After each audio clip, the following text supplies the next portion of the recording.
الحمد لله وكفى وسلام على عباده الذين اصطفى أما بعد أعوذ بالله من الشيطان الرجيم بسم الله الرحمن الرحيم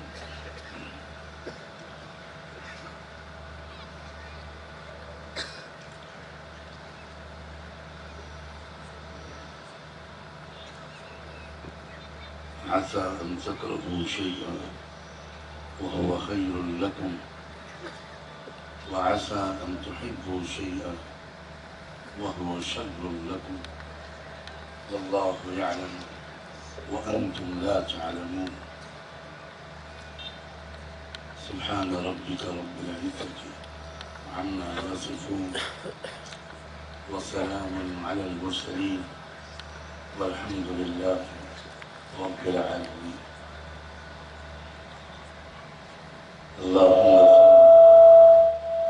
اللهم صل على سيدنا محمد وعلى آل سيدنا محمد وبارك وسلم.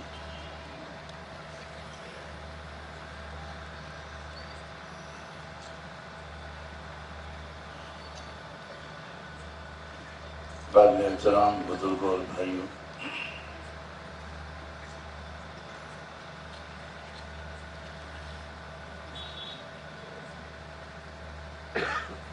بہت ہی مختصر بات کر پاؤں گا.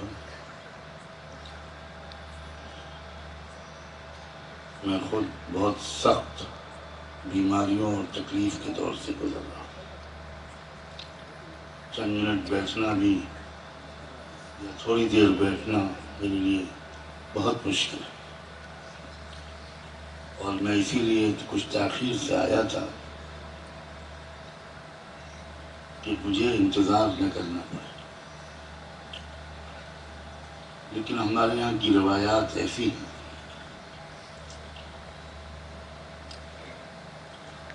اور چونکہ لوگوں کو اطمینان ہے کہ یہ اسپتال کا جلسہ ہے، تو اگر کوئی زیادہ بیمار ہو جائے گا تو ہم اس کا علاج بھی کرتے ہیں. اور وَإِذَا مَرِضْتُ میں شاید ان لوگوں نے کچھ تبدیلی کی ہے. وَإِذَا أَمْرَضْنَاكَ فَنَحْنُ نَشْفِيكَ. شاید نیا ایڈیشن اب اس طرح چھپے گا. معاذ اللہ. میں پہلے بھی بہت کہہ چکا ہوں، مگر آپ کٹر سنی لوگ ہیں، سنتے رہتے ہیں، کوئی عادت تبدیل نہیں کرتے. میری سمجھ میں آج تک نہیں آیا کہ جلسے کے درمیان قرأت قرآن کون سی حدیث سے ثابت ہے. ہو سکتا ہے میرا علم بہت کم ہے، وہ حدیث میں نے نہ پڑھی ہو. یہاں بڑے بڑے علماء بیٹھے ہیں، مجھے اصلاح کر دیں. یہ کب ثابت ہے کہ صحابہ کرام اللہ کے رسول کے سامنے بیٹھے ہوئے ہیں اور حضور کچھ بات فرما رہے ہیں اور اس کے بعد کہا جائے کہ اب ابی ابن کعب تشریف لائیں اور قرأت قرآن فرمائیں؟ یہ پتہ نہیں کہاں سے یہ چیزیں ہمارے اندر آئیں. مجھے تو بالکل برداشت نہیں ہوتی. صاف بات، جو چیز قرآن و سنت کے خلاف ہو اس میں خیر نہیں ہے. آپ کو برا لگے تو 3 دفعہ درود شریف پڑھ لیجیے گا، غصہ کچھ ٹھنڈا ہو جائے گا.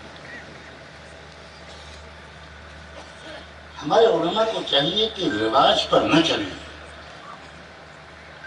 اصلاح کریں.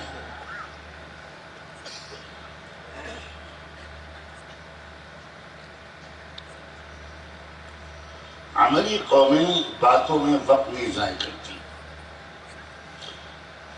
مجھے ایک جلسہ بتا دیجئے جو RSS نے کیا ہو. ایک جلسہ بتائیے. ہمارے ایک دن کے جلسے پورے ملک میں جو ہوتے ہیں پورے عالم کی بات نہیں کر رہا ہوں، RSS کے 100 سال کے جلسوں سے زیادہ ہے۔ کام کرنے والی قومیں کچھ اور ہوتی ہیں، باتیں کرنے والی قومیں کچھ اور ہوتی ہیں، اور ہم دنیا میں سب سے زیادہ باتیں کرنے والی قوم بن چکے ہیں۔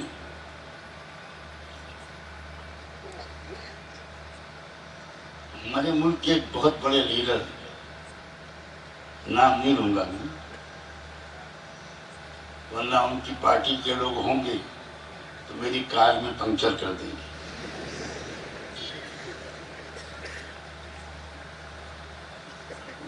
وہ لیڈر ایک دفعہ میرے پاس ہے، کہنے لگے نعمانی صاحب میں اس وقت آپ سے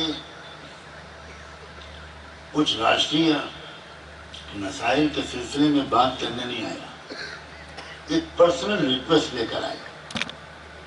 میں حیران رہ گیا کہ وہ بہت بڑے لیڈر اور میں غریب مولوی۔ میں نے کہا فرمائیے کیا بات ہے؟ کہنے لگے آپ اپنا یا اپنے جیسے کسی کا ایک پھیپھڑا مجھے دلوا دیجیے۔ پھیپھڑا سمجھتے ہیں؟ کیا کریں گے آپ اس کا؟ کہنے لگے آپ لوگوں کے پاس جو پھیپھڑے ہیں رات رات بھر تقریر کرتے ہیں اور سانس نہیں پھولتی، اور ہم آدھے گھنٹے کی تقریر میں بھاشن کے بعد حالت خراب ہو جاتی۔ یہ ہے لوگوں کا ہمارے بارے میں تبصرہ۔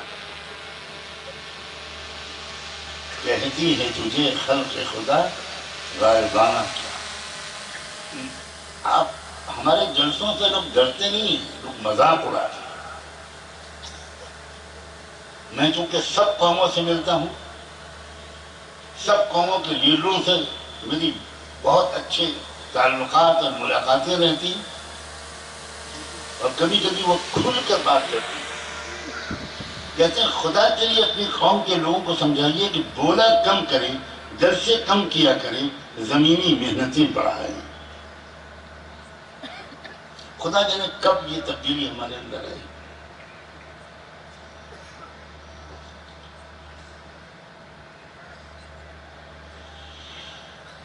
میں نے ایک آیت پڑھی تھی، آیت کا حصہ پڑھا تھا، عَسَىٰ أَن تَكْرَهُوا شَيْئًا وَهُوَ خَيْرٌ لَكُمْ۔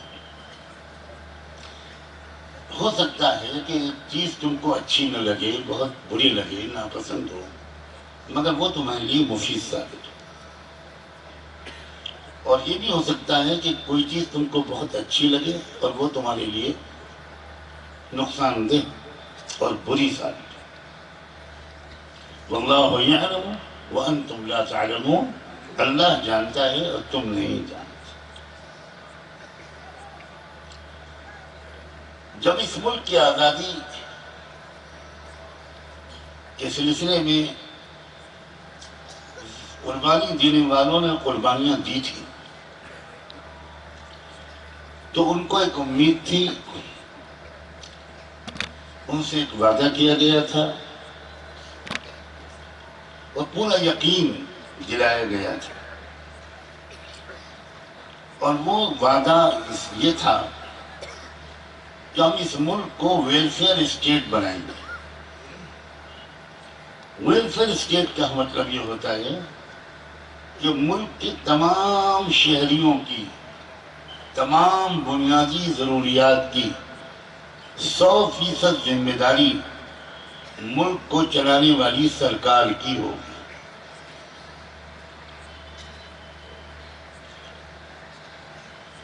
بنیادی تعلیم،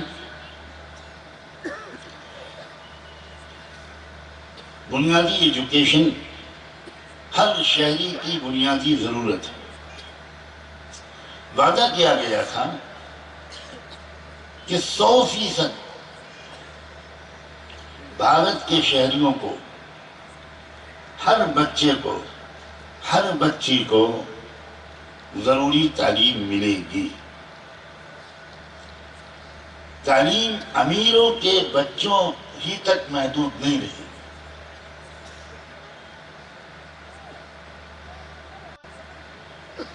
ایک برابری والا سماج ہم قائم کریں گے، اس کے لیے ہم کو آزادی چاہیے۔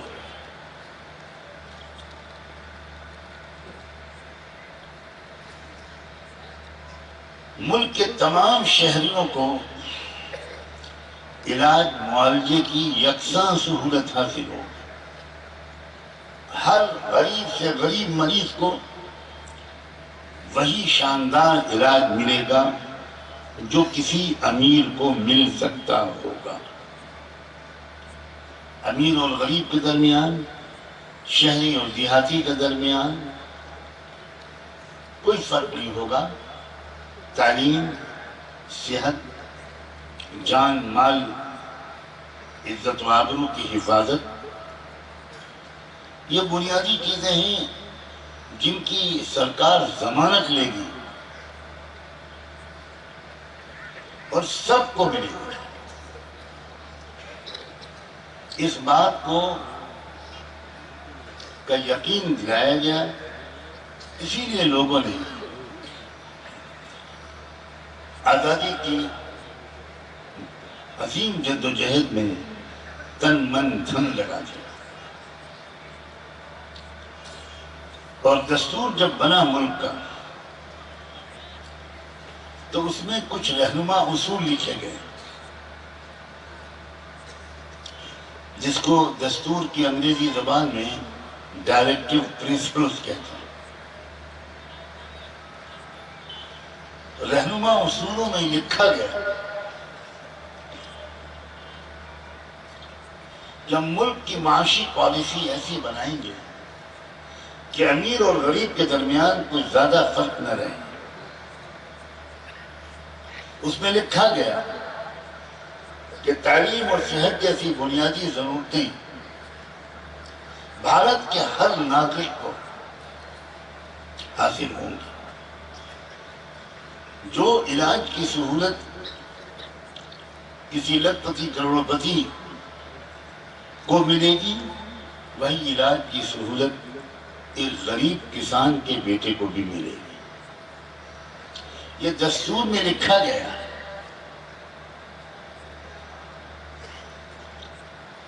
لیکن ہم سب جانتے ہیں کہ بہت سے وعدوں کی طرح یہ وعدے بھی پورے نہیں کیے گئے۔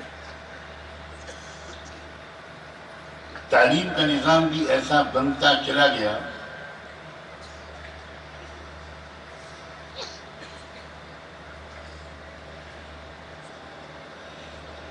کہ صرف امیروں کے بچوں اور بچیوں کو بہت اعلیٰ تعلیم مل سکتی ہے، غریبوں کے بچوں اور بچیوں کو وہ تعلیم بالکل نہیں مل سکتی۔ یہ تو اللہ نے مدرسوں کا جو نظام اس ملک میں چلوایا، مدرسوں کے نظام کا ایک بہت بڑا پہلو یہ ہے کہ مدرسوں کے نظام کے اندر امیر اور غریب بچے کا کوئی فرق نہیں۔ اس فرق کو دستور ہند میں جو بیان کیا گیا تھا، ملک کی سرکاروں نے تو نہیں مٹایا، لیکن مدرسوں اور مکتبوں نے مٹا دیا۔ غریب سے غریب بچہ، غریب سے غریب گھرانے کا طالب علم، وہ قرآن و حدیث کا، علوم دینیہ کا بہت بڑا ماہر بن کے نکلتا ہے۔ کبھی زندگی میں مدرسے کی تعلیم کے دوران اس کو ایک دن بھی اپنی غربت کا احساس نہیں ہوتا، اسے اس کا بالکل احساس نہیں ہوتا کہ میرے کلاس کے، میرے درجے کے جو امیر بچے ہیں ان کو کوئی اور تعلیم مل رہی ہے اور مجھے وہ تعلیم نہیں مل پا رہی۔ یہ خیال کبھی کسی مدرسے اور مکتب کے بچے کے ذہن میں نہیں آتا۔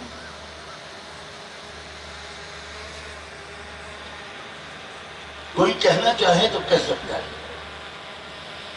کہ آزادی سے پہلے جو وعدے کیے گئے تھے سرکار نے تو پورے نہیں کیے، لیکن غریب مسلمانوں نے اپنے مدرسوں اور مکتبوں کی پالیسیوں کے ذریعے سے اس وعدے کو 100% پورا کیا۔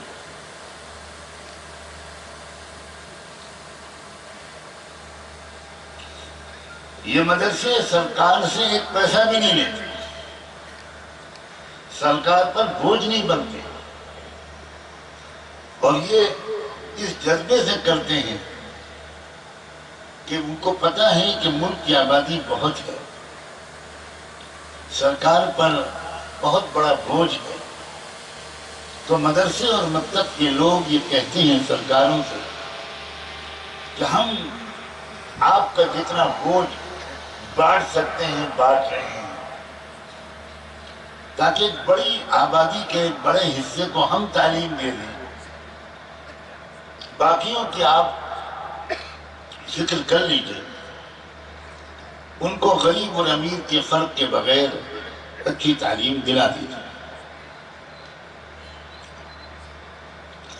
مدرسوں اور مکتبوں کے ذریعے سے بچوں کی تعلیم کی ضرورت پوری ہو رہی ہو، مجبور ہوتے ہیں جب ان کے پاس سالانہ اتنی بچت ہوتی ہے یا اتنی آمدنی ہوتی ہے۔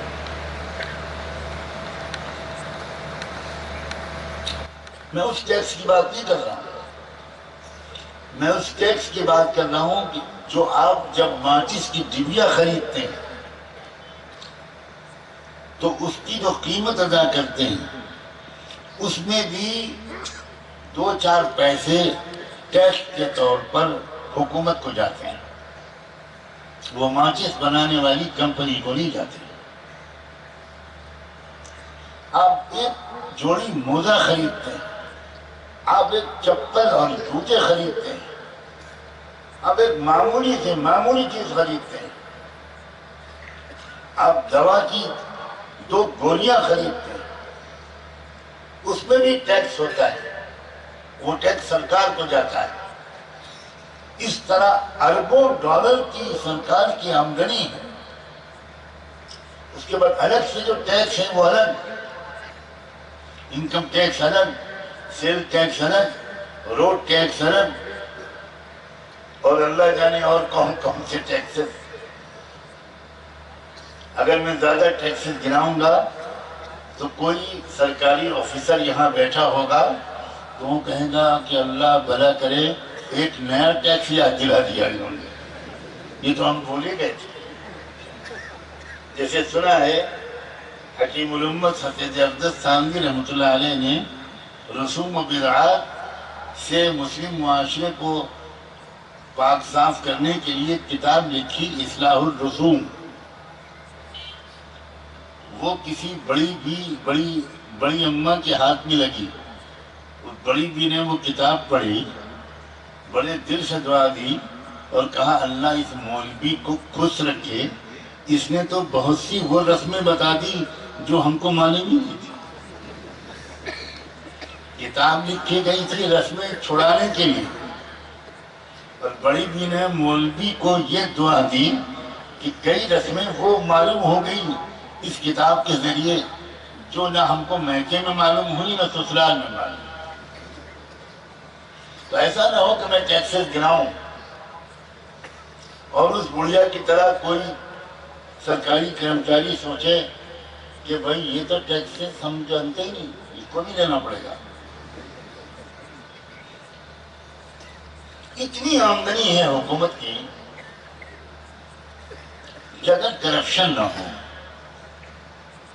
اور کاش کہ کبھی وہ ایک دن ایسا آ جائے جو کرپشن کے بغیر ہم کو دیکھنے کو مل جائے، اگر بے ایمانی نہ ہو، اگر لوٹ کھسوٹ نہ ہو، اگر دیش کی محبت اور واقعی دیش کی ترقی کی سچی خواہش ہو، اگر واقعی دیش واسیوں کی زندگی کو اوپر اٹھانا سرکاروں کو مقصود ہو، تو اتنی آمدنی ہے کہ ہمارا ملک چند سالوں کے اندر دنیا کا سب سے خوشحال ملک بن جائے گا، اتنی آمدنی ہے۔ لیکن ایسا نہیں ہو رہا،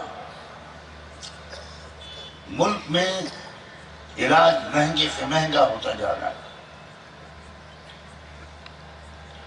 غریب مریض کو اچھا علاج نہیں مل پا رہا، غریب بچے کو، غریب لڑکے لڑکی کو اچھی تعلیم نہیں مل پا رہی۔ اب میں اس کو سامنے رکھ کر وہ آیت پڑھی تھی کہ عَسَىٰ أَن تَكْرَهُوا شَيْئًا وَهُوَ خَيْرٌ لَكُمْ۔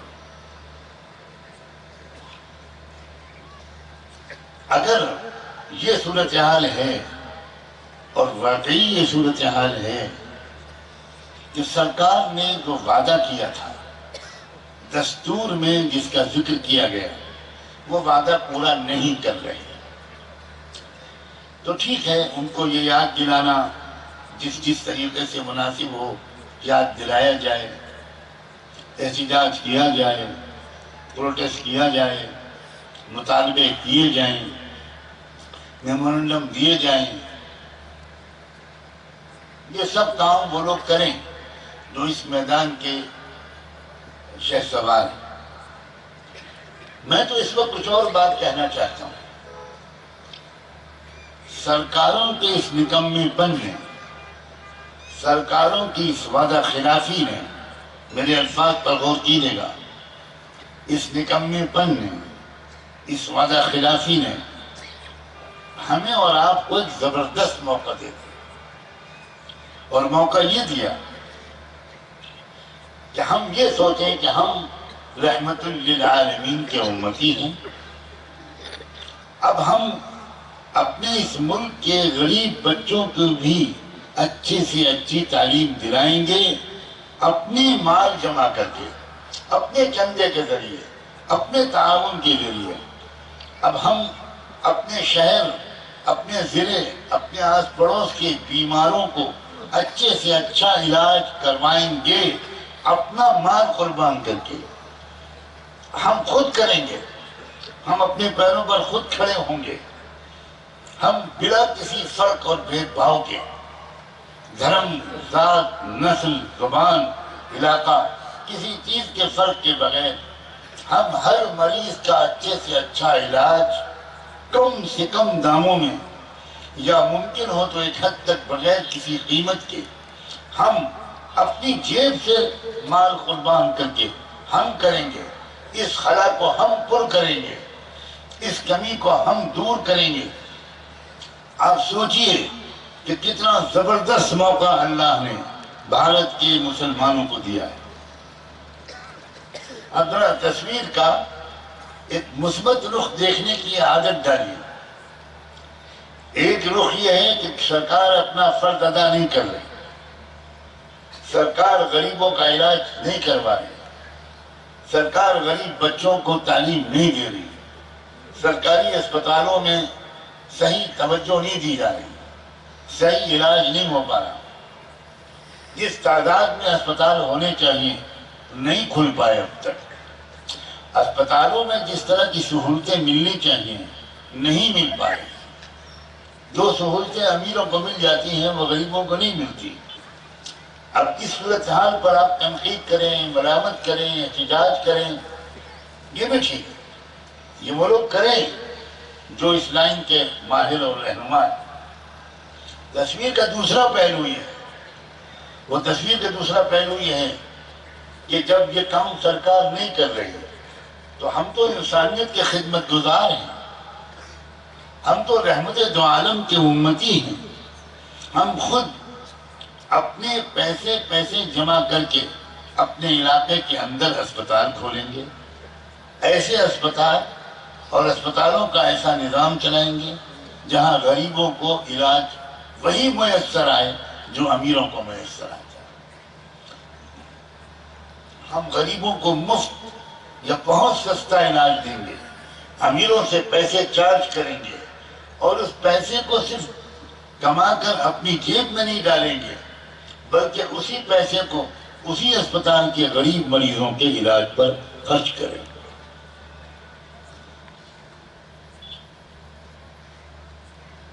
ہر نبی کا کام کرنے کا طریقہ الگ ہوتا ہے۔ اب یہ جو بات میں کہہ رہا ہوں یہ اسی سے جڑی ہوئی ہے، بہت دھیان سے سنیے گا۔ ہر نبی کا اپنی قوم میں کام کرنے کا طریقہ الگ ہوتا ہے۔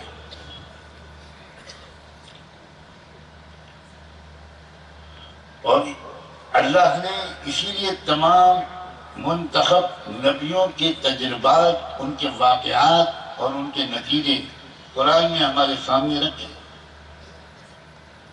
اور ان سب کا مجموعہ بنا دیا خاتم النبیین سیدنا محمد الرسول اللہ صلی اللہ علیہ وآلہ وسلم۔ حسن یوسف دم عیسیٰ ید بیضا داری، حسن یوسف دم عیسیٰ ید بیضا داری، آنچ خوباں ہم دارن تو تنہا داری۔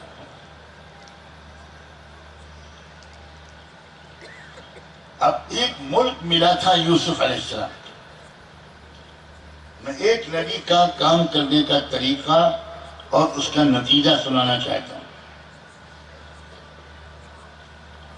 کام کرنے کا صرف ایک ہی طریقہ، نبیوں کا طریقہ نہیں ہوتا۔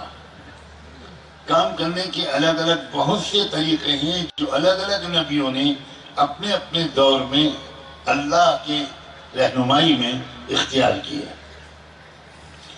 یوسف علیہ السلام کو جو ملک ملا، جو قوم ملی، جو زمانہ ملا، جو دور ملا، وہ دور تھا جس میں کہ وہ ملک ایک بھکمری اور غذائی بحران کے کنارے پہنچ گیا تھا، کگار پر کھڑا تھا۔ ایک ایسا سوکھا، ایک ایسا فوڈ کرائسس، ایک ایسا غذائی بحران اس ملک میں آنے والا تھا کہ لاکھوں لوگ یقیناً فاقوں کا شکار ہو کر مرتے، یقینی طور پر یہ ہونے والا تھا۔ ٹھیک اسی موقع پر اس دور کے شروع ہونے سے چند مہینے، چند سال پہلے اللہ نے اس ملک میں کام کرنے کا ایک موقع اور ایک با اختیار پوزیشن یوسف علیہ السلام کو عطا کر دی۔ یوسف علیہ السلام اس ملک کے وزیر اعظم بن گئے۔ سوچئے ذرا، عجیب و غریب اللہ تعالیٰ کی حکمت عملی، کہاں سے اٹھا کر اللہ لائے یوسف علیہ السلام کو۔ فلسطین میں پیدا ہوئے، وہیں رہتے تھے، نبیوں کے گھرانے میں تھے۔ یوسف علیہ السلام کے والد بھی پیغمبر، یوسف علیہ السلام کے دادا حضرت اسحاق بھی پیغمبر، ان کے پردادا حضرت ابراہیم علیہ السلام نبی و رسول۔ بہت پاکیزہ ماحول تھا جس میں یوسف علیہ السلام کی زندگی گزر رہی تھی، لیکن اللہ نے یوسف کو چنا تھا دنیا کی سب سے بڑی طاقت سپر پاور کے اندر ایک زبردست، خوبصورت، پرامن انقلاب لانے کے لیے۔ اب اللہ جب کسی کو چنتا ہے تو اللہ کی جو پلاننگ ہوتی ہے، اللہ کی جو حکمت عملی ہوتی ہے، وہ اتنی پراسرار اور عجیب و غریب ہوتی ہے کہ کوئی بھی ایک دن پہلے تک سمجھ ہی نہیں سکتا کہ اس پورے پروسیس کا کلائمیکس کیا ہونے والا ہے، اس کا انجام کیا ہونے والا ہے۔ اب فلسطین سے مصر کیسے آتے ہیں یوسف علیہ السلام؟ انقلاب لانا تھا مصر میں، تبدیلی لانی تھی مصر میں، اس لیے کہ ظلم کا مرکز بن گیا تھا مصر۔ جہاں ظلم کا جو مرکز بنتا ہے اسی کو انصاف کا مرکز بنایا جاتا ہے۔ میرے اشاروں کو سمجھیے گا، جب وقت آ گیا کہ ظلم کے مرکز مصر کو انصاف کا عالمی مرکز بنایا جائے تو اس کے لیے اللہ نے خاموشی سے انتخاب کر لیا ایک نوجوان بچے کا کہ اس کو بڑا کر کے اور مختلف طریقے سے ٹرین کر کے، تربیت سے گزار کر، اس کے ذریعے مصر میں وہ زبردست پرامن صالح تبدیلی، وہ پیسفل انقلاب اس کے ذریعے لاؤں گا، اللہ نے طے فرمایا۔ چنانچہ یوسف کے بھائیوں کے دل میں جلن پیدا ہوئی، کیونکہ یوسف علیہ السلام اپنے کیریکٹر کی وجہ سے، اپنی عادت کی وجہ سے، اپنے ادب اور مینرز کی وجہ سے اپنے والد کے سب سے چہیتے بیٹے تھے، اور جو بیٹے تھے ان کے وہ ذرا دوسرے قسم کے تھے۔ تو والد ان کے جو تھے وہ سب سے زیادہ پیار اپنے چھوٹے بیٹے سے کرتے تھے۔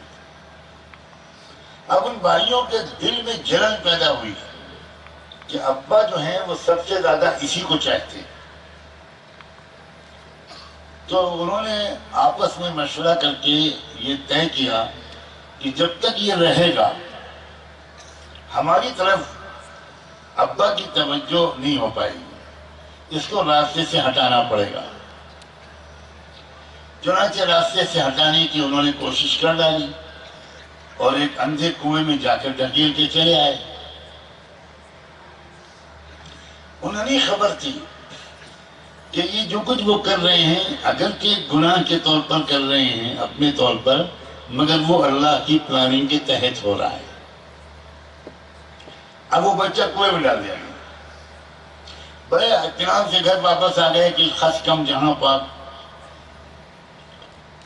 یوسف کی موب لنچنگ کر دی ہم نے، ہو گیا قصہ پاک۔ اب کیا ہوا؟ ایک قافلہ گزر رہا تھا مصر کا کاروبار کر کے، ان کے پاس پانی ختم ہو گیا تو اس قافلے کا جو ذمہ دار تھا پانی لانے کا، اس سے کہا گیا کہ جاؤ تلاش کرو، کہیں تم کو کوئی کنواں نظر آئے تو پانی لے کر آؤ۔ وہ شخص گیا اور ٹھیک اسی کنویں کے پاس پہنچا جس کے اندر پڑے ہوئے تھے یوسف علیہ السلام۔ آگے بڑھنے سے پہلے یہ سوچئے کہ اسی جگہ پر پانی کیوں ختم ہوا؟ یہ اتفاق سے ہوا یا اللہ کی پلاننگ سے ہوا؟ وہیں پانی ختم ہوا، وہیں انہوں نے اپنے آدمی کو بھیجا۔ اب دوسری بات یہ سوچئے کہ وہ اسی کنویں کے پاس کیوں پہنچے؟ اتفاق سے ہو گیا یا اللہ کی پلاننگ سے ہوا؟ اللہ کی کائنات میں کوئی چیز اتفاق سے نہیں ہوتی۔ اب جو پانی تلاش کرتے ہوئے وہاں پہنچے وہ لوگ اور انہوں نے پانی کے لیے نیچے کنویں میں جھانکا تو پانی کے بجائے ایک بڑا خوبصورت ہونہار نوجوان اندر نظر آیا۔ مارے خوشی کے ان کی تو عجیب حالت ہو گئی، یا بشرا ھذا غلام، ارے آگ لینے آئے تھے، پیغمبری مل گئی، پانی لینے آئے تھے، یہ تو بہترین مارے غنیمت مل گیا۔ نکالا انہوں نے یوسف، لے گئے، لے جا کر انہوں نے غلاموں کی منڈی میں اس کو بیچ دیا۔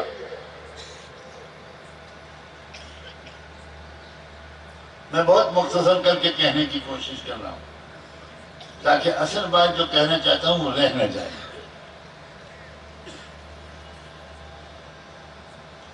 اب جس وقت یہ غلاموں کی منڈی میں خریدار کے انتظار میں بیچارے غلاموں کے ساتھ بیٹھے ہوئے تھے، اسی وقت مصر کے گورنر نے یہ طے کیا کہ بھائی مجھے ایک محل میں ایک بڑے سلیقہ مند خدمت گزار کی ضرورت ہے، میں خود جاتا ہوں مارکیٹ اور میں بازار جا کر کسی اچھے سے نوکر کو، خدمت گزار کو چھانٹ کر لے کر آؤں گا۔ کبھی آپ نے سنا ہے کہ بادشاہ یا وزیر اعظم بازار میں خریداری کے لیے خود جاتا ہوں؟ مگر یہ جو ہو رہا ہے وہ اللہ کی پلاننگ سے ہو رہا ہے، آج بھی جو ہو رہا ہے وہ اللہ کی پلاننگ سے ہو رہا ہے۔ میری اصل منشا کو سمجھتے رہنا، خالی مصر و فلسطین میں گھومتے مت رہو، بار بار بیچ میں احمد آباد بھی آؤ، پٹن شریف بھی آؤ، گجرات شریف بھی آؤ، لانا مجھ کو یہی ہے۔ مصر سے بہت جلدی واپس آئیں گے ہم اپنے بھارت میں۔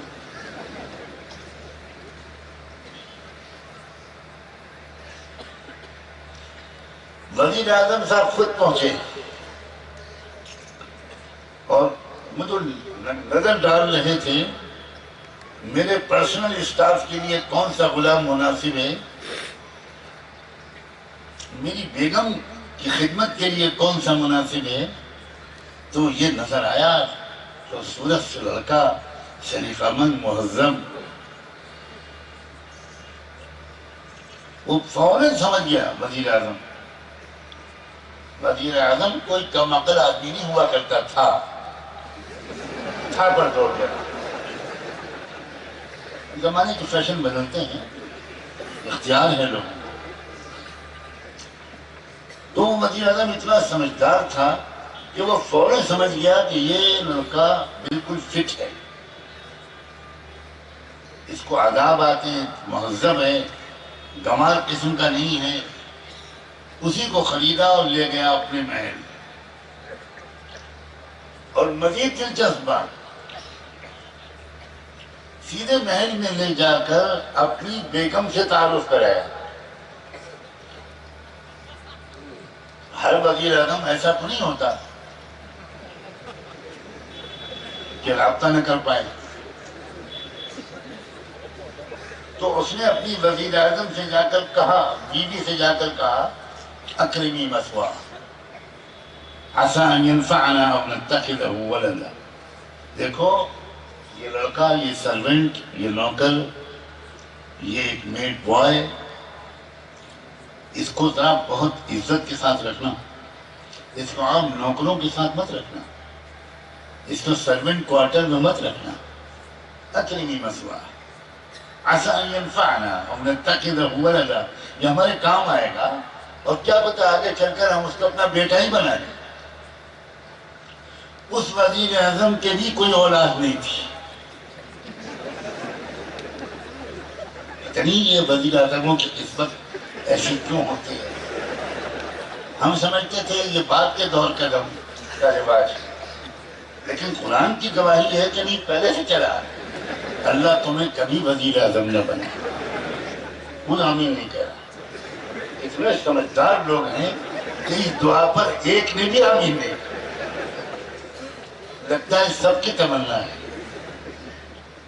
24 گھنٹے کے لیے بن جائے۔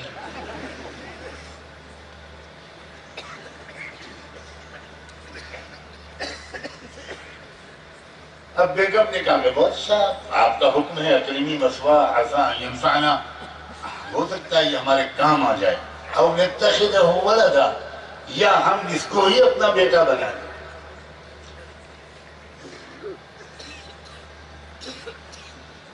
یہ جو کچھ ہو رہا ہے وہ اللہ تعالیٰ کی تقدیر کے نتیجے میں، یہ میں سمجھانا چاہ رہا ہوں۔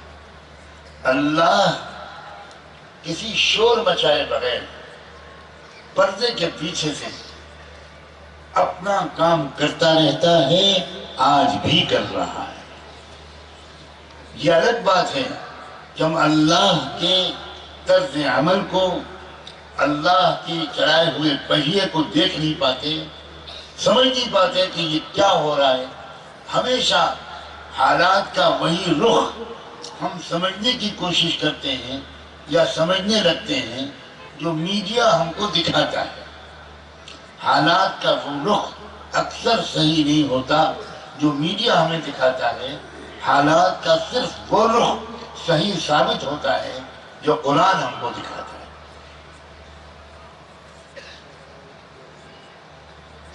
اب بیگم صاحب اس نوجوان لڑکے پر دیوانی ہو گئی اور طرح طرح سے اس کو برائی میں پھنسانے کی کوشش کرنے لگی۔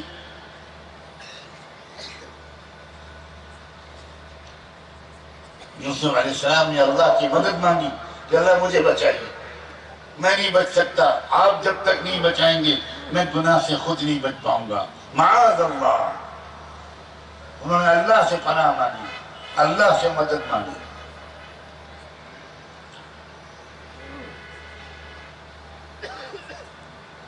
وہ رنگے ہاتھوں بیگم صاحب پکڑ لی گئی تھی، اور یہ بات ثابت ہو گئی تھی کہ یوسف نے کوئی چھیڑچھاڑ نہیں کی تھی، ساری شرارت خود بیگم صاحب کی تھی، اور یہ خبر پھیل گئی عورتوں کے ذریعے۔ اسی لیے تجربہ کاروں کا کہنا ہے کہ جس خبر کو پھیلانا ہو آپ خود ہی سمجھ لیں تو میں جملہ پورا کیوں کروں، اور ساتھ میں یہ بھی عورتوں سے کہہ دینا چاہیے کہ یہ کسی کو بتانا مت۔ تو وہ عورت اپنی سہیلی سے یہی کہہ کے بتائے گی کہ تم میری ڈیئرسٹ فرینڈ ہو، بیسٹ فرینڈ ہو، اس لیے میں تم کو بتا رہی ہوں، کسی اور کو مت بتائیں۔ عورتوں کے ذریعے یہ خبر ملک میں پھیل گئی، قرآن کہہ رہا۔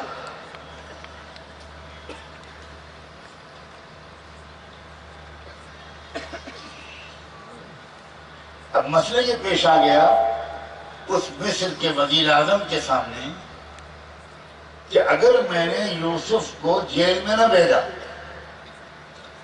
تو عوام یہ یقین کر لیں گے کہ اصل بدماشی بیگم کی تھی، یوسف بے گناہ تھی، صرف اس لیے جانتے ہوئے کہ یوسف بے گناہ ہیں یوسف کو جیل میں ڈال دیا گیا۔ بے گناہوں کو جیل میں ڈالنے کا رواج بھی نیا نہیں ہے۔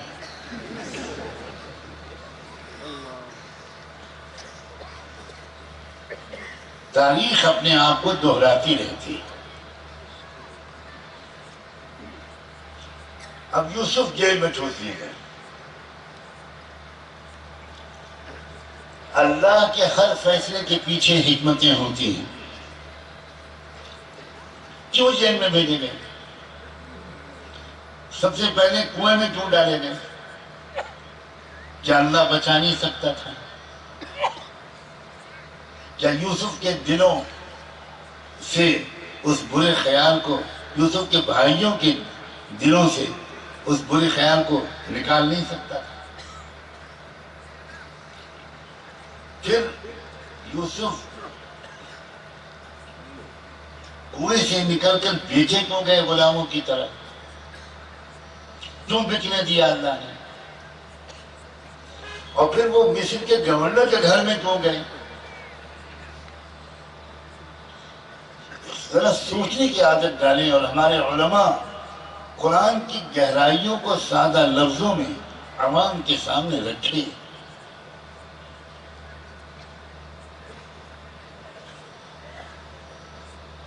بات یہ ہے کہ یوسف علیہ السلام سے ایک ملک میں بہت بڑا انقلاب برپا کروانا تھا۔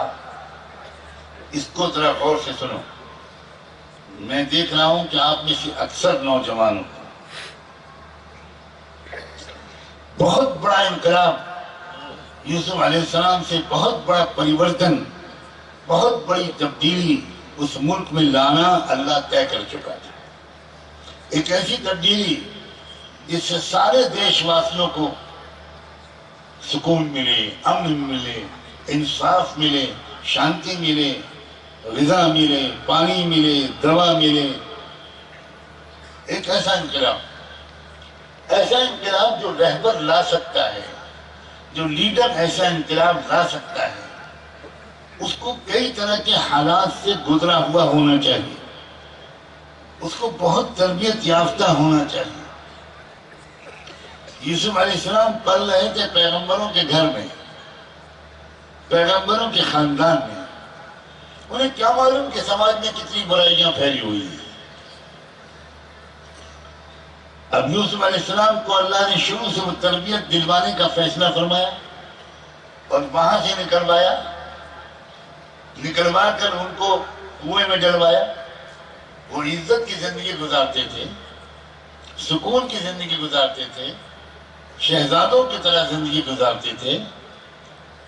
وہاں سے لے جا کر ان کو کنویں میں ڈلوایا۔ کنویں سے نکلوا کر بازار میں بکوایا، بازار میں بکوا کر محل میں رکھا۔ وزیر اعظم کے محل میں رکھنے کا کیا فائدہ ہوا؟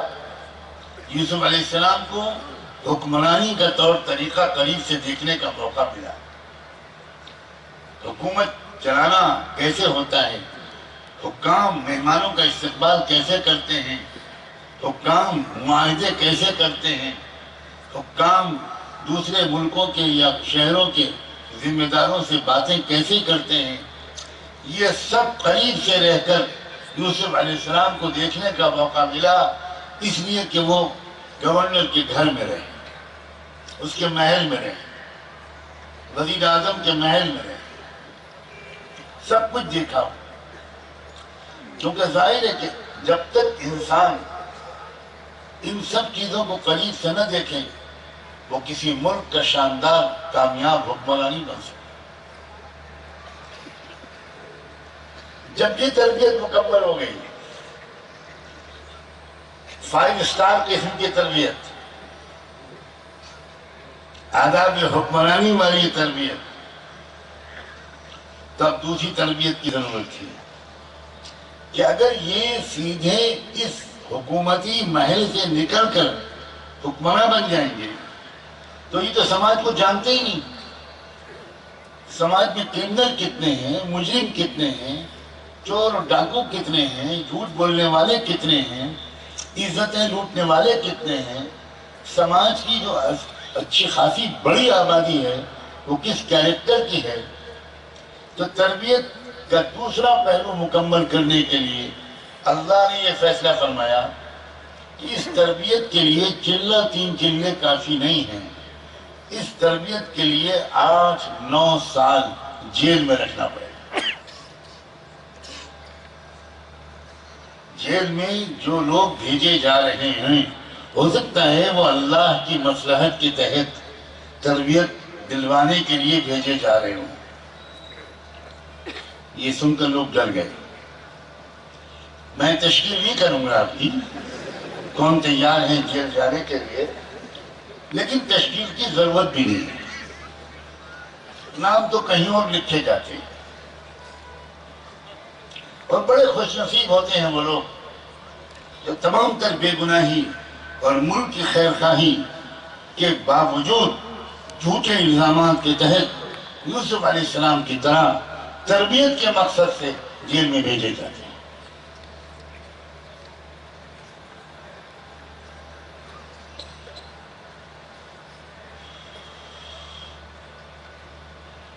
اب جب یوسف علیہ السلام جیل میں گئے تو ان کو ایک نئی دنیا ملی۔ وہ دنیا ان کو اپنے فلسطین میں بزرگوں کے گھرانے میں اور ماحول میں نہیں ملی تھی، وہ دنیا ان کو مصر کے گورنر کے محل میں نہیں ملی تھی۔ اب اس دنیا کو دیکھنا بھی ضروری تھا، ان کو سماج کو سدھارنا تھا، ان کو سماج کے مسائل کی تہ میں جانا تھا، اور انہوں نے جیل میں رہ کر کتنی گہرائی کے ساتھ جیل کے ساتھیوں کو دیکھا ہوگا، ان کی کمزوریوں کو پڑھا ہوگا، سماج کے اندر ہونے والے ظلم، نابرابری اور اس کے نتیجے میں پھیلنے والی غربت اور جہالت کو دکھے دل سے محسوس کیا ہوگا۔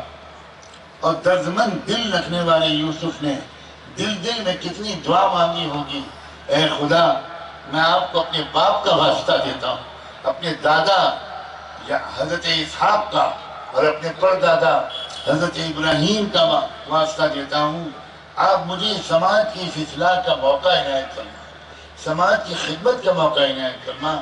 تو دونوں طرح کی تربیتوں کو دینے کے بعد تب اللہ تعالیٰ نے ان کو اب جیل سے نکالنا اور نکال کر سماج کی خدمت کا ایک موقع دینے کا فیصلہ فرمایا۔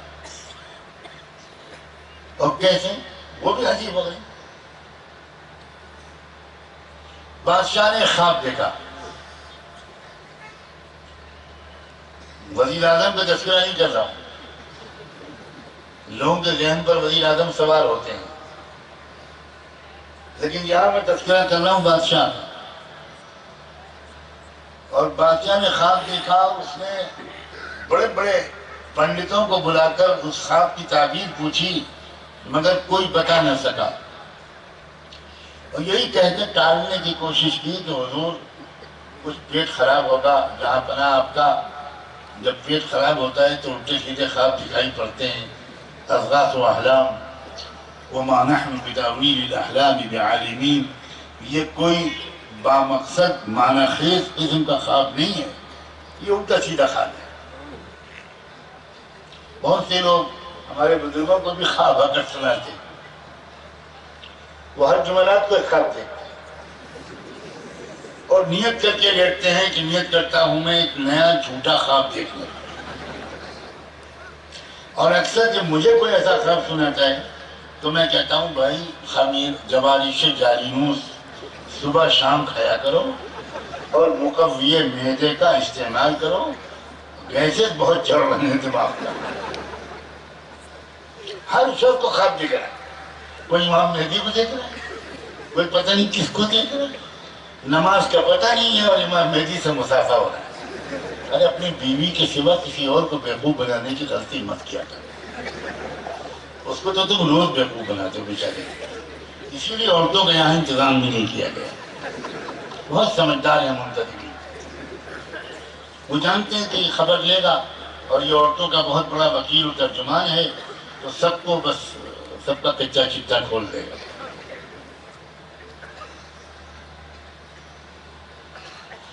اللہ اکبر۔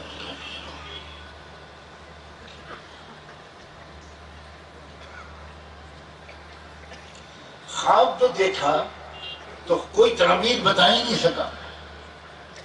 جیل میں ایک شخص تھا یوسف علیہ السلام کا ساتھی، اس کو خواب کی تعبیر بتائی تھی اور اس کے ایک ساتھی کے خواب کی بھی تعبیر بتائی تھی یوسف علیہ السلام نے، جو بالکل سچ ثابت ہوئی۔ اس کو یاد آیا جب بادشاہ سلامت کو پریشان دیکھا، اور اس نے بادشاہ سے کہا کہ جیل میں ایک شخص ہے، بڑی زبردست خواب کی تعبیر کا ماہر ہے، بڑا پاک دامن شخص ہے، الصدیق،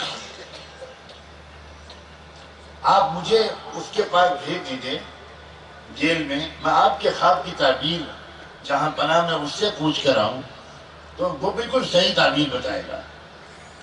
بادشاہ نے فوراً بھجوایا اور بڑے سرکاری اعزاز کے ساتھ وہ شخص گیا اور یوسف علیہ السلام سے جا کر بادشاہ کے خواب کی تعبیر پوچھی۔ تو یوسف علیہ السلام نے جواب میں کہا کہ دیکھو تعبیر یہ ہے کہ آنے والے 7 سال جو ہوں گے اس میں بارش ہوگی، اچھی پیداوار ہوگی، اور اس کے بعد جو اگلے 7 سال ہوں گے اس میں بالکل بارش نہیں ہوگی اور سوکھا پڑے گا۔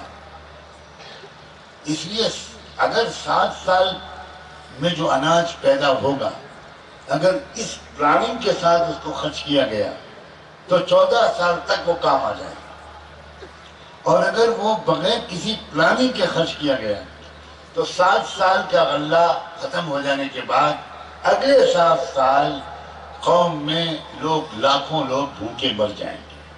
بس بادشاہ سلامت کو یہ بتا دینا کہ ان کے خواب کی تعبیر یہ ہے، اور ایک ترکیب بھی بتاتا ہوں، اس غلے کو اور اناج کو کیسے محفوظ رکھو کہ سال بھر ملک کے شہریوں کو جتنے اناج کی ضرورت ہو صرف اتنا ہی اناج بالیوں کے اندر سے نکالا جائے اور استعمال کیا جائے، باقی سب بالیوں کو محفوظ رکھا جائے۔ پھر اگلے سال آئے تو اگلے سال کی ضرورت کے حساب سے اناج کو نکال کر تقسیم کیا جائے، تو یہ 7 سال کی پیداوار پورے 14 سال تک کام آ جائے۔ واپس آیا وہ آدمی، اس نے بادشاہ سلامت کو تعبیر بھی بتائی اور وہ حل بھی بتائے جو یوسف علیہ السلام نے بتایا تھا۔ بادشاہ حیران رہ گیا اس بات پر کہ یہ کون شخص ہے جو اتنا روحانی بھی ہے، خواب کی تعبیر کا ماہر بھی ہے اور اتنا ہمدرد بھی ہے، ملک کے شہریوں کا، حکومت وقت کا، وقت کی سرکار کا اتنا خیر خواہ بھی ہے کہ باوجود اس کے کہ اس کو ہماری سرکار نے بے گناہی کے باوجود ظالمانہ طور پر جہنم میں ڈال رکھا ہے، وہ جیل میں ڈال رکھا ہے، اس کے باوجود وہ اتنا خیر خواہی کے ساتھ، اتنے خلوص کے ساتھ وہ ملک کو ایک بہت بڑی مصیبت سے بچانے کی ترکیب بھی بتا رہے ہیں۔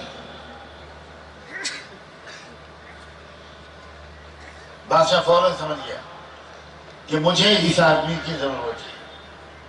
اب غور سے سنو، فوراً سمجھ گیا وہ کہ مجھے اس آدمی کی ضرورت ہے۔ میری کابینہ میں، میرے افسروں میں، میری بیوروکریسی میں ایک بھی ایسا ایماندار اور باصلاحیت انسان نہیں ہے جو 7 سال کے غلے کو 14 سال تک محفوظ رکھ کے ملک کو ایک بڑی مصیبت سے بچا لے۔ وہ جانتا تھا کہ میری کابینہ کے لوگ کتنے بے ایمان، کتنے کرپٹ، اچھی طرح جانتا ہے۔ وہ فوراً سمجھ گیا کہ سوائے اس کے کہ وہی شخص جیل سے نکل کر آئے اور میرے ملک کے نظام کو سنبھالے اور فصلوں کو، اناج کو، پیداوار کو، زمین کی پیداوار کو صحیح طریقے سے محفوظ رکھے اور صحیح طریقے سے تقسیم کا نظام چلائے، اس کے بغیر میرا ملک عام بھکمری سے نہیں بچ سکتا۔ چنانچہ اس نے فوراً رہائی کا حکم جاری کر دیا اور کہا جاؤ، یہ ایسا آدمی جیل میں نہیں رہے گا، یہ ہمارا وزیر اعظم پتہ نہیں کس دماغ کا آدمی ہے، اس نے اتنے پیارے آدمی کو جیل میں ڈال دیا۔ پتہ نہیں وزیر اعظم کا عہدہ کچھ ایسا ہی ہوتا ہے کیا؟ فوراً اس نے حکم دیا بادشاہ نے۔ اب یہ سرکاری افسران رہائی کا پروانہ لے کر جیل پہنچے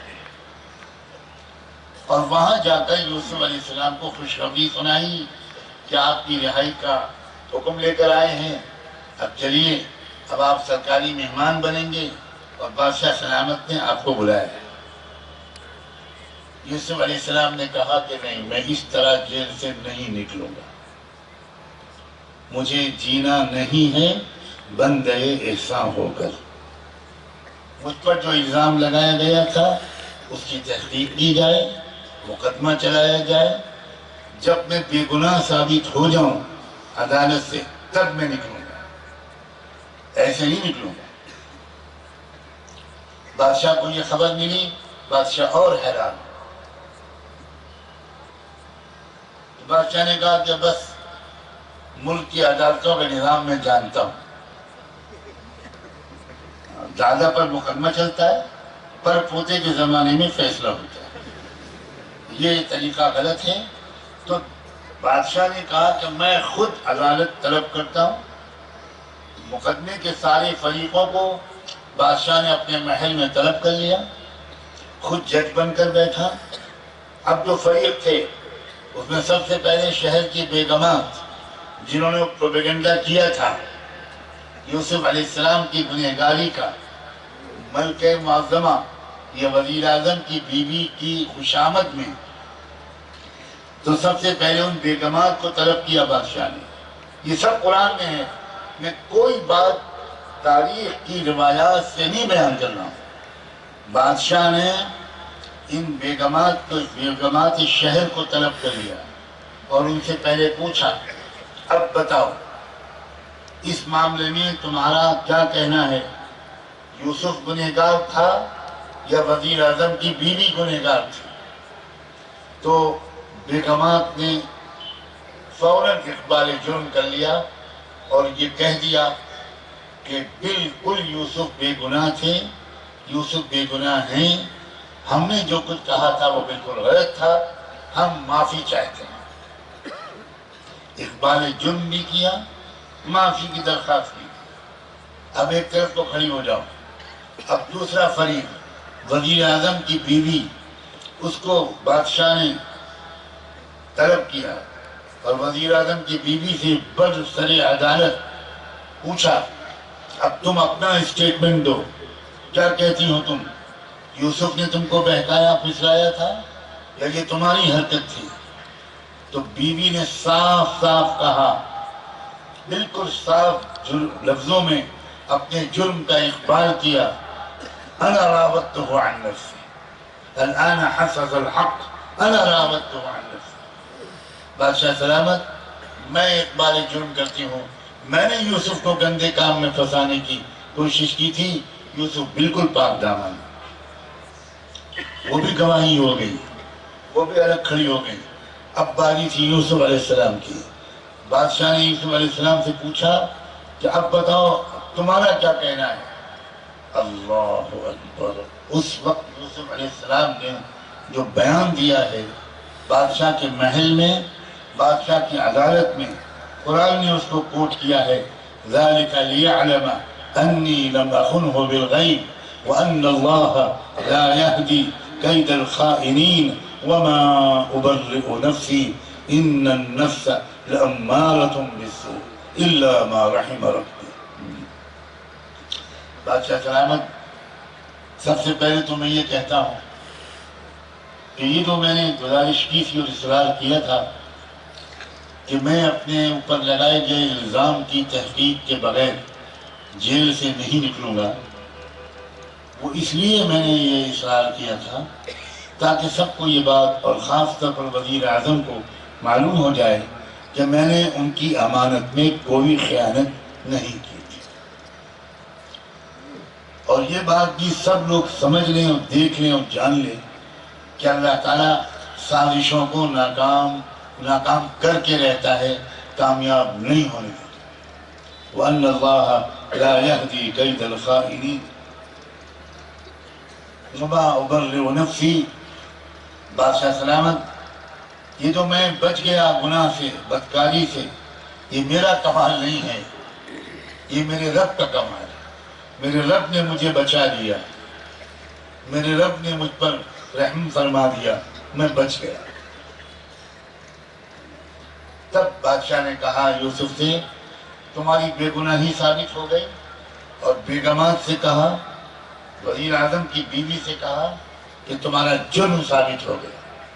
اب یوسف علیہ السلام سے کہا دو راستے ہیں، اگر آپ معاف کر دو گے تو یہ مسئلہ آپ کا ہے، اب معاف کر دو، اگر آپ معاف نہیں کرنا چاہتے تو ہم ان کو سخت سزا دیں گے۔ یوسف علیہ السلام نے صاف صاف عرض کر دیا کہ مجھے بالکل سزا نہیں دلوانی، مجھے کسی کو شرمندہ نہیں کرنا، مجھے کسی کو تکلیف نہیں پہنچانی، آپ سب کو معاف کرتا ہوں۔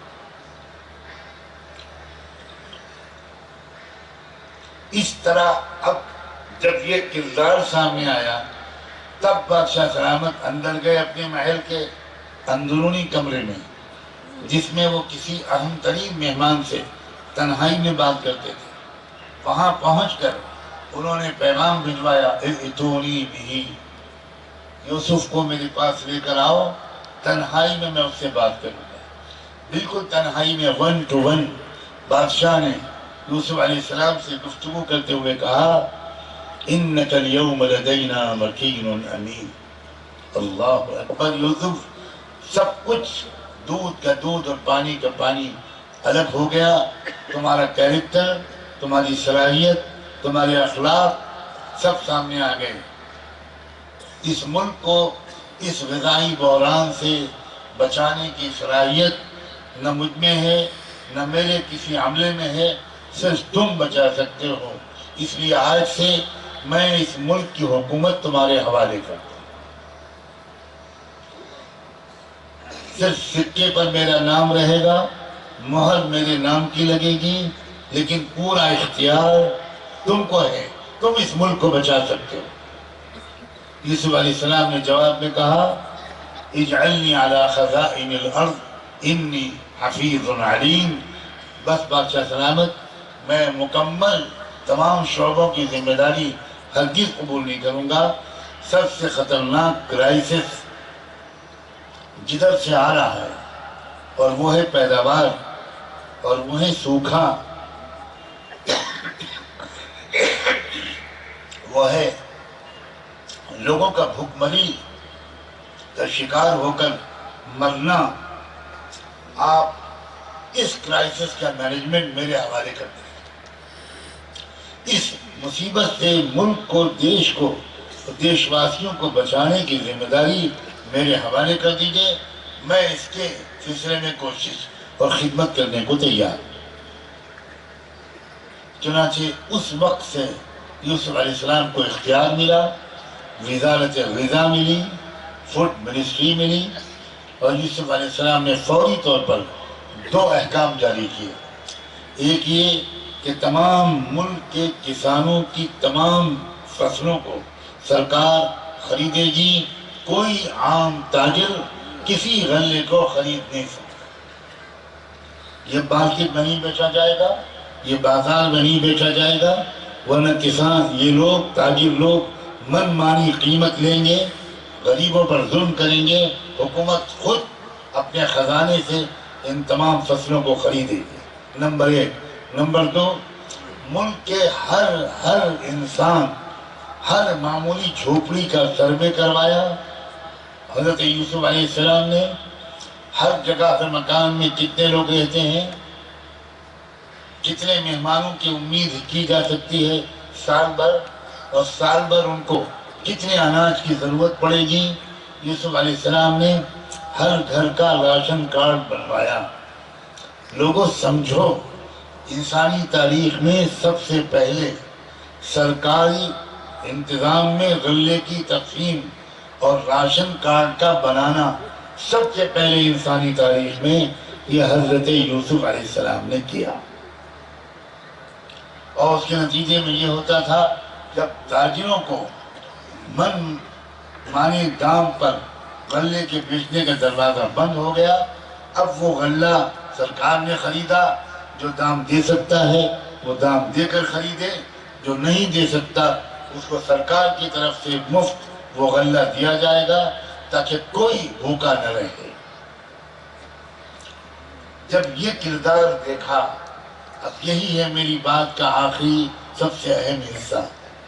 یوسف علیہ السلام کی یہ اخلاق، یہ حسن انتظام، یہ پروفیشنل مینجمنٹ، یہ ایمانداری، یہ قوم کا درد، یہ بلا کسی دھرم اور کے بھید بھاؤ کے تمام دیش واسیوں کی خدمت کا، خیر خواہی کا یہ جذبہ جب دیکھا تو اب سنو، دیکھتے ہی دیکھتے قوم ایک کے بعد 2، 2 کے بعد 3، ان لوگوں نے یہ کہا کہ بھئی یوسف کا یہ اخلاق یہ ہم کو بتا رہا ہے، یوسف کے اندر جو خدمت کا جذبہ ہے، یہ جذبہ اور سلیقہ ہمیں اس پر مجبور اور آمادہ کر رہا ہے کہ یوسف کا جو دین ہے وہ ہم قبول کرنے کو تیار ہیں. بغیر صاف کسی کو دعوت دیے پوری قوم نے اپنا دین بدل لیا، اپنی زبان بدل لی، اور پتہ نہیں کیا کچھ بدل لیا. میں اب واپس آتا ہوں اپنے اصل موضوع پر، اور بس چند جملوں میں اس سے پورے جوڑ کر آپ سمجھ جائیں گے. یہ جو صورتحال ہے کہ ملک میں سرکاریں عوام کی ضروریات پوری نہیں کر پا رہی، اس نے ایک موقع دیا ہے کہ اگر ہم اپنے پیسے کو صحیح طریقے پر خرچ کریں، شادیوں میں فضول خرچیوں کے بجائے جہاں زیادہ خرچ کرنا چاہیے وہاں زیادہ خرچ کریں، جہاں کم خرچ کرنا چاہیے وہاں کم خرچ کریں، اور اپنے 1، 2، 5 روپے روز بچا کر اپنے علاقے میں اچھی تعلیم کا اور اچھے علاج کا انتظام کریں. صرف مسلمانوں کے لیے ہرگز نہیں، ملک کے تمام شہریوں کے لیے سب کے یہ بہترین موقع ہے. سچ کہتا ہوں میں آپ سے، اگر کہیں حکومت بہت ایماندار ہوتی، بہت سلیقہ مند ہوتی، ہماری ملک کی سرکاریں، اور ساری ضرورتوں کا شاندار انتظام کرتی، تو ہمارے لیے خدمت کا کوئی موقع ہی نہ باقی رہتا.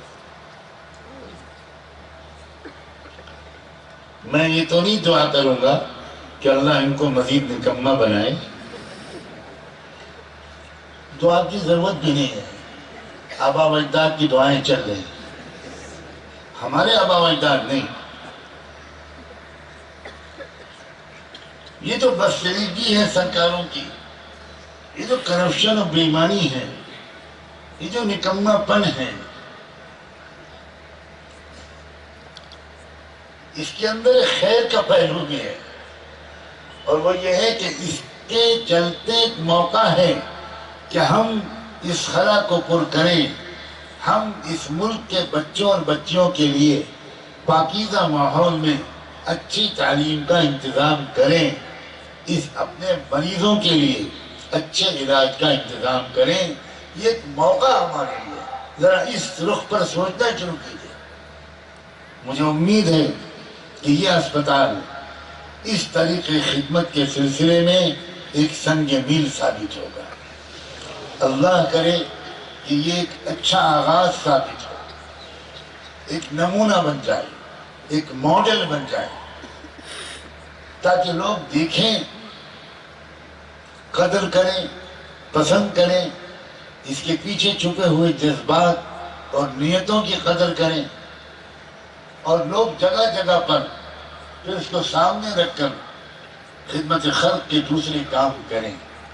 ہم کو ایک وسیع میدان ملا ہے، ہر علاقے کے لوگ اپنے علاقے کے لیے اگر کوشش کریں۔ مجھے کتنی خوشی ہوئی یہ بات سن کے، کتنا بڑا زمین کا پلاٹ کسی اللہ کے بندے نے اس کار خیر کے لیے بغیر کوئی قیمت لیے پیش کر دیا۔ اللہ بہت جزائے خیر دے، برکتوں سے نوازے، اس کا چپا چپا صحیح استعمال ہو، صحیح استعمال کی توفیق ملے، بڑی ایمانداری کے ساتھ بھی اور بڑی فنی مہارت کے ساتھ بھی، اور بہت انسان دوستی کے ساتھ خدمت کے جذبے سے یہاں علاج ہو۔ جو یہاں سے آ جائے گن گاتا ہوا جائے، صحت کا تحفہ لے کر جائے، خوشیاں لے کر جائے، اچھی یادیں لے کر جائے۔ یہ ہمارا فرض ہے، کسی پر کوئی احسان نہیں، بلکہ بحیثیت مسلمان امت محمدیہ کے ایک فرض ہونے کی حیثیت سے یہ ہم سب کا فرض ہے۔ بس اپنے مال کے خرچ کی ترتیب درست کریں۔ اگر ہم اپنی آمدنیوں اور مال کے خرچ کرنے کی ترتیب ٹھیک کر لیں تو یہ سارے کام انشاءاللہ آسانی سے انجام پائیں گے۔ دل و جان سے دعا ہے اللہ تبارک و تعالی آپ سب کی کوششوں کو، دعاؤں کو، تعاون کو اور جمع ہونے کو بے حد قبول فرمائے۔ وآخر دعوانا ان الحمدللہ رب العالمین۔ سبحان اللہ سبحانک اللہم وبحمدک، نشہد ان لا الہ الا انت، نستغفرک ونتوب الیک۔ اللہم صل علی سیدنا محمد وعلی آل سیدنا محمد وبارک وسلم۔ اللہ اپنے کرم سے ہم سب کی خطاؤں کو معاف فرما، ان خدمتوں کو قبول فرما۔ آپ کی جن بندوں نے یہ زمین پیش کی اور آپ کی جن بندوں نے اس کام کا بیڑا اٹھایا، اللہ ان کی مدد فرما، ہر طرف سے تائید فرما، کام کو آسان فرما، صحیح نیت کے ساتھ اچھے معیار کے مطابق اپنے بندوں اور بندیوں کی خدمت کا اور بیماروں کے علاج کا اس کو ایک کامیاب ترین مرکز بنا دیجیے۔ آج کے ہمارے اس پورے اجتماع کو قبول فرما۔ ربنا تقبل منا انك انت السميع العليم وتب علينا انك انت التواب الرحيم، وصلى الله تعالى على خير خلقه سيدنا محمد وعلى آله وصحبه أجمعين برحمتك يا أرحم الراحمين۔